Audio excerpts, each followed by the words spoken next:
Welcome, listeners, to Snippit Sports Science Podcast, sponsored by EliteForm.com. We have a requested article today, so big shout out and thank you to Will. And this article is The Physiological and Psychological Effects of Exercise on Sexual Functioning. Now, the big takeaway from this article is that even modest increases in physical activity are positively associated with enhanced sexual functioning.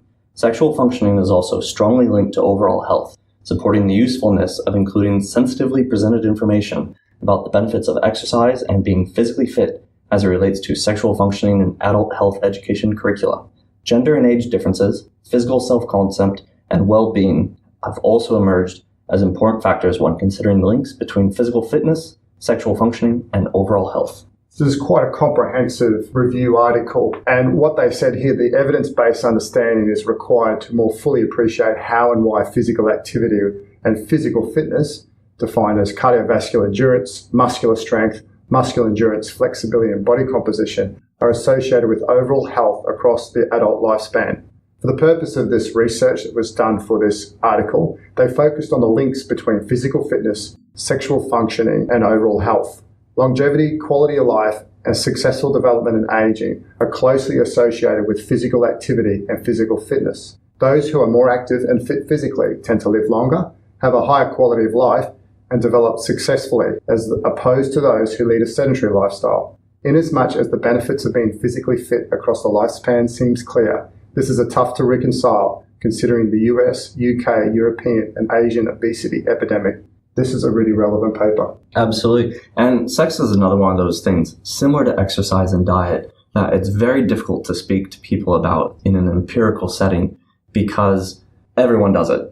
So there's quote unquote common knowledge of what effects does sex have. And so a lot of the things that we discussed today might not necessarily be along the social norms of what most people consider to be healthy sexual practice, but it is the empirical evidence. Yeah, in general, being more physically fit and healthy are associated with optimal sexual functioning across the adult lifespan. On the other hand, sexual dysfunction, defined as the decreased overall sexual function, desire, arousal, and orgasm, tends to increase precipitously by a decade after the age of 50.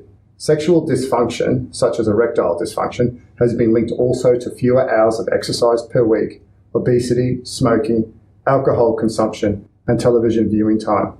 Noticeably, in one study, they documented that each of these variables were modifiable, with greater physical activity, not smoking, leanness, and moderate alcohol consumption being associated with decreased risk of erectile function. As we all know, we make small lifestyle changes, and people always say it's made a massive difference. This is what they're really saying here. Yeah, that's great.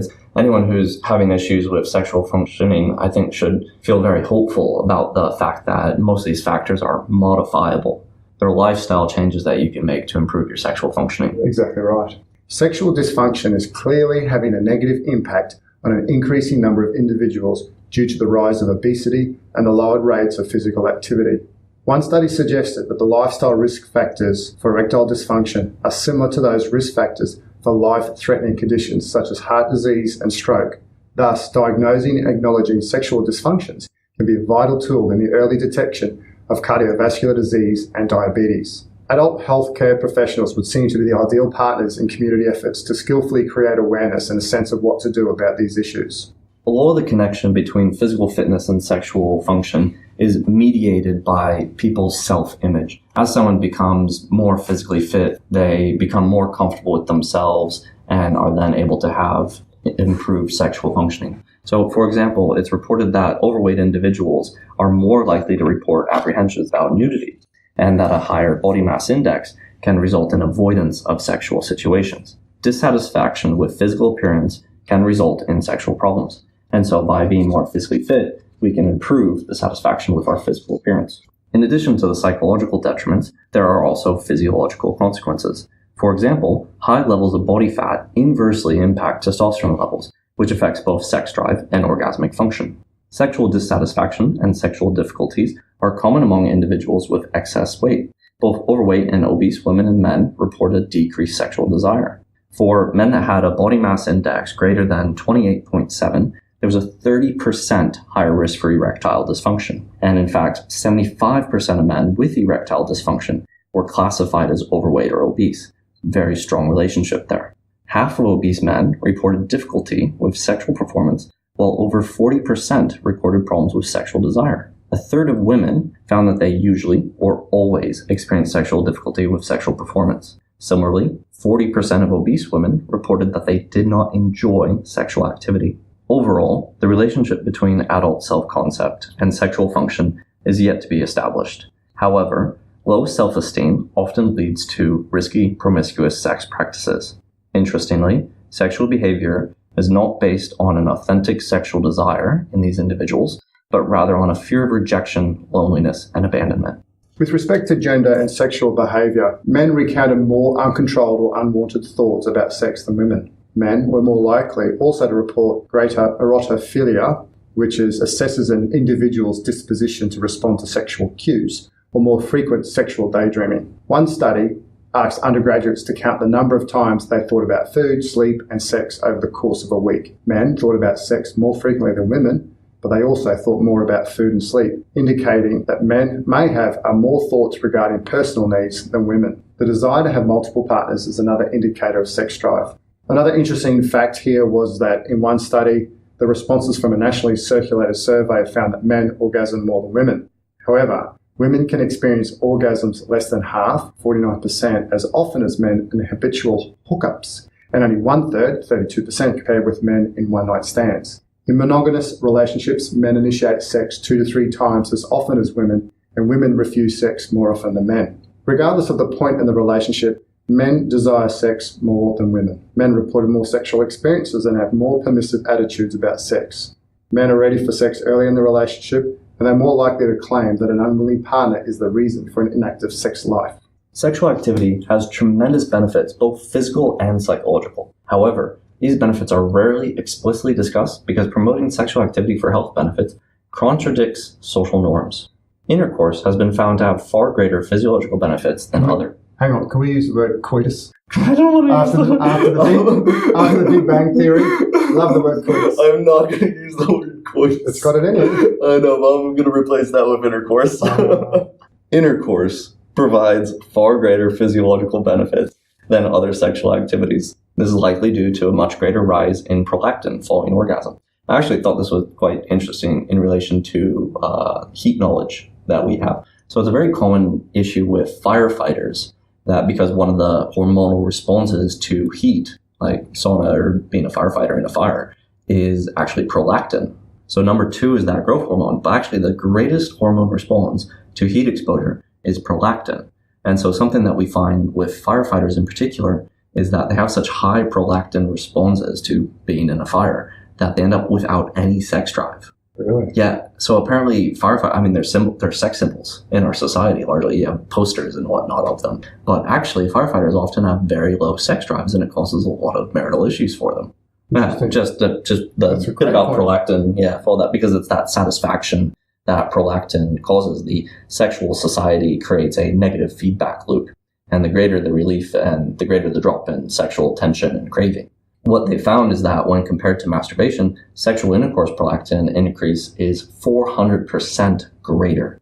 That's 4 times larger from sexual intercourse than from masturbation. Also, intercourse requires more emotional interaction and greater synchronicity. This results in more brain activity as well as increases in oxytocin levels, which encourages pair bonding between the two people. Sex can provide cardiovascular improvements and pain reduction, resulting from the endorphins and corticosteroids released during sexual arousal and orgasm. These hormonal responses can also reduce anxiety and evoke feelings of calmness, security, and contentment. Some researchers have found that there's an inverse correlation between sex hormones and sexual arousal in women. When there is an increase in cortisol levels, there are lower scores on the arousal, desire, and satisfaction domains and self-report sexual function index. Conversely, women who have low levels of sexual functioning show an increase in cortisol in response to sexual stimuli, indicating that the stress related to sexual performance may interfere with sexual arousal. Alexithymia, defined as the inability to identify and describe one's emotions, is also linked to the lack of intercourse. Some researchers found that the frequency of intercourse, but not other sexual activities, was linked to a woman's ability to recognize, identify, and communicate emotions.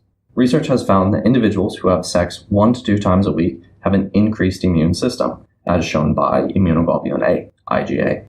This is something we actually use in our own work with athletes as well, isn't it? Yeah, this is another link. So a lot of our sort of like stay healthy type of projects are based around the monitoring and attempts to increase IgA. And so as a IgA intervention, Adequate levels of IgA cause deficient individuals to be susceptible to allergies, infections, and autoimmune conditions. So they found that individuals who have sex fewer than once a week have a slight increase in IgA over those who abstain completely.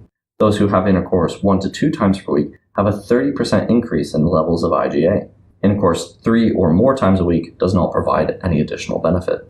In middle-aged married men, there is no correlation between the frequency of orgasm and the incidences of stroke. However, there is an inverse relationship between the frequency of orgasm and incidences of coronary heart disease. After 10 years, those in the low and intermediate sexual frequency group of this research were twice as likely to suffer a fatal coronary heart attack as those reporting intercourse at least once a week. So that's starting to tell us probably the right amount of sex is 1 to 2 times per week for the health benefits. Sounds like you're prescribing. Exactly, it is a prescription. The relationship between sexual activity and depression has also been analyzed. Some researchers have found that women who have sex without condoms, regardless of their relationship status, are less depressed than women who identify themselves as usually and always wearing a condom. So this is one of those things that goes against the social norms. Depression symptoms for women who did not use condoms were directly proportional to the number of days since their last sexual encounter. The consistency of condom use is directly proportional to depressive symptoms. This could be due to hormones in the seminal plasma, such as testosterone, estrogen, prolactin, prostaglandins, which are absorbed through the vagina and can modulate depressive symptoms. Finally, frequency of ejaculation has been researched in relation to the risk for prostate cancer. What has been found is that high ejaculation frequency, defined as 21 or more times per month, is associated with a decreased risk for total and organ-confined prostate cancer, suggesting that frequent ejaculatory output may reduce the concentration of carcinogens in the prostate. That's some amazing facts there. Yeah. That's incredible. Yeah. People need to be ejaculating, men need to be ejaculating 2 out of 3 days to reduce their risk of prostate cancer. I'm learning tons here.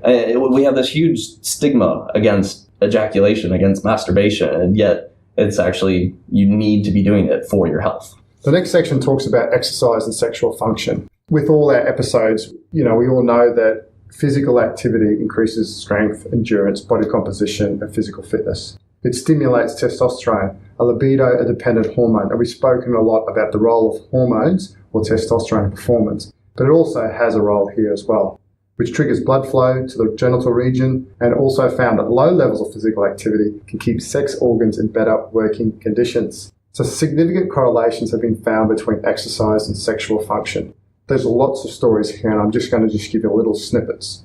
So, for example, treadmill exercise duration has predicted sexual activity duration. In this study, participants experienced 2.3 extra minutes of sexual activity for each additional minute of treadmill time. So that's time to exhaustion on a treadmill accurately predicts someone's sexual stamina. Correct. More fitness, more stamina. We basically have an empirical test for how long can someone last in bed. Correct. Being a power athlete. Oregon strength and power athletes struggle a little more with the stamina. It's a lot more weight to move. Anyway, let's move on quickly there. In a study of over 5,000 Finnish women aged 40 to 59, it was statistically significant associations were found between perceived health and sexual experiences. A negative attitude towards oneself was associated with negative sexual experiences and performance impairment. Strenuous exercise was associated with orgasm amongst women 42 to 46 years, but not among women 52 to 56 years. Another really interesting study looked at the correlation between physical activity, sex hormones, and sexual activities of 531 men. Moderate to intense physical activity was associated with increased concentrations of hormones, which in turn increased the frequency of masturbation and sexual intercourse. So although there's been numerous correlation studies involving self-reported exercise, there's little research examining the effects of physical fitness on sexual function. In another study where subjects were randomly selected to participate in an exercise group, the physical activity group exercised between 3 and 5 days a week at intensity of 75 to 80% of maximal heart rate. In comparison with the control group, the exercise group had high levels of sexual arousal and sexual activity, and lower levels of sexual dysfunction and dissatisfaction. Furthermore, in the exercise group, frequency of deep kissing increased by 20%, coitus and orgasm increased by 30%, frequency of orgasms increased by 26%, and rates of masturbation increased by 50%. These changes cannot solely be attributed to physiology because body fat percentage also decreased by 19% in the exercise group. Therefore, changes in body image and psychological health may also have contributed to changes in sexual function. So that seems to be a pretty strong change, that a lot of these changes that we would think are due to exercise are largely due to the fact that exercise gives us a better body, better confidence, better stamina, rather than an actual direct physiological effect. Both physiological and psychological improvements are associated with sexual pleasure, erectile function, frequency of sexual activity, and the ability to have orgasm. However, it's also correlated to body image, self-concept, and sex drive. High levels of body fat inactivity and excess weight can cause hormonal changes which negatively affect the sex drive and orgasmic function. Physical endurance and muscle tone have been found to improve sexual functioning. Short and intense physical activity is associated with an increase in testosterone, which increase sex drive, sexual interest, and sexual function. Improvements in cardiovascular health can improve blood flow and blood flow to the genitals. That's somewhere where I think blood flow restriction training might also jump in there. And if you want to improve cardiovascular health, especially to the groin region, you'd wear your BFR cuffs pretty close to the groin. We know that there are proximal effects from that sort of cuff usage. Definitely. Yeah. Good point. Sexual functioning is related to better physiological and psychological well-being. Sexual dysfunction is less likely to arise in people who are in good health. Good health is significantly associated with frequent sex and quality sex life. People in very good or excellent health are 2.2 and 1.6 times more likely to report an interest in sex than those in fair or good health. Similarly, at age 55, those who are in very good or excellent health gain an average of 5 to 7 sexual years for men and 3 to 6 sexual years for women, as opposed to those who are in fair or poor health. Health is very important. Overall, when you look at this whole concept here, this evidence-based literature review revealed that better physical fitness was positively linked to physical self-concept and sexual satisfaction. Furthermore, the review added to the emergent evidence that enhanced physical fitness is positively related to improvements in both sexual functioning and overall health. However, there has been a lack of intervention studies actually examining that if you give someone an exercise intervention, what effects will that have? Similarly, there's even less likely to be a study that would actually have a sexual intervention and see what effects that has on exercise. The article then actually went on to implications for practice and so forth. And really, when you look at society at the moment, it's so easy to become sedentary. You go down to fast food places and you get like a small meal for $5.95. You got Netflix, things are cheap and affordable. That stuff is really good for you. Therefore, people have to make a concerted effort to actually get out there, turn the TV off, turn the phones off, and actually interact with their fellow friends or even their children. Or their lover. Their lover, in this case, 2 to 3 times a week. As a conclusion, the present study furthers developed body of research indicating a positive relationship between physical and psychological health and sexual well-being. Many physically healthy individuals may exercise and eat well, but overlook the integral role that sexual activity plays in happiness and self-concept. In addition to preserving the human species, sexual activity is a vital aspect of quality of life. Great statement. Great statement. That was a nice article to review here. Some really fantastic facts. Yeah, a lot of things I think most people just would be completely unaware of. Definitely. So thanks, Will, to asking us to review that paper. And if anyone else there has a paper that they're really interested in us reviewing, please make sure you hit us up on our social media. At Snippit Science, SNIPPIT Science. And please visit our sponsor, eliteform.com.